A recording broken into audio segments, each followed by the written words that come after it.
So we're looking at solving rational equations, but what is a rational equation? Well, according to the textbook definition, it's an equation containing at least one rational expression. Well, a couple things that they're missing here. An equation has to have an equal sign.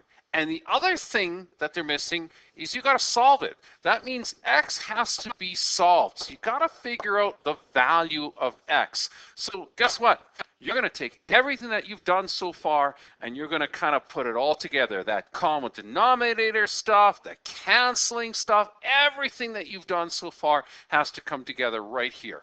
Okay, so look at what I wrote as a note here. It says, when solving, make all the denominators common. That's got to be the first thing that you're going to do, okay? And the cool thing is once it's common, you just cross them all out. And I'm going to show you how to do that in a second. This is going to absolutely freak you out.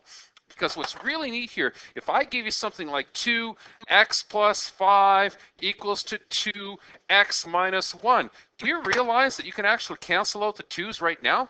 You don't have to distribute. What's the same on both sides cancels.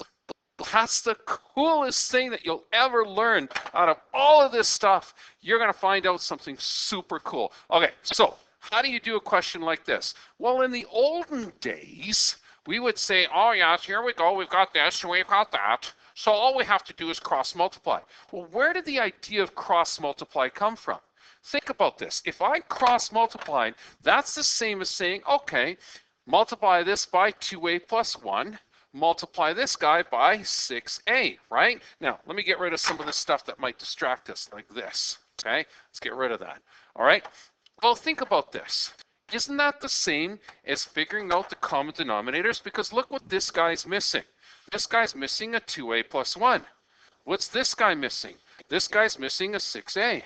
Look at that. That's where cross multiplication came from.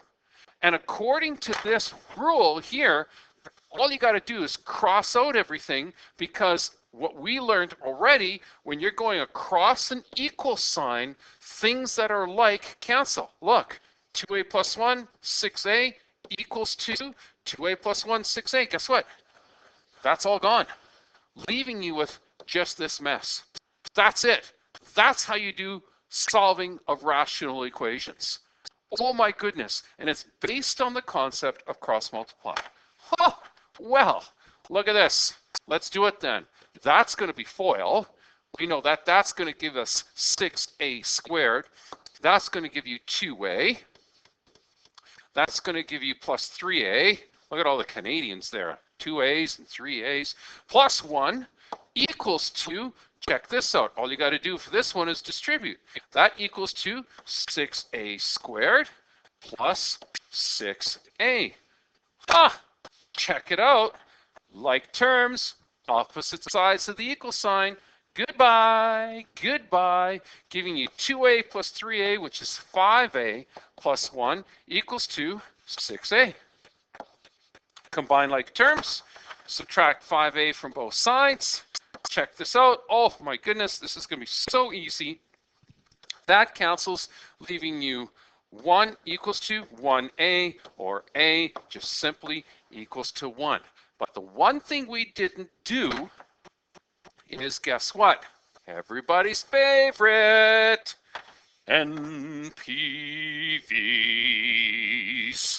NPVs, because look, you know that 6a cannot equal to 0, so that means a cannot equal to 0, and 2a plus 1 cannot equal to 0, which means that a cannot equal to -1/2. Okay, so you've got to still state the NPVs, but look how simple the answer turned out to be.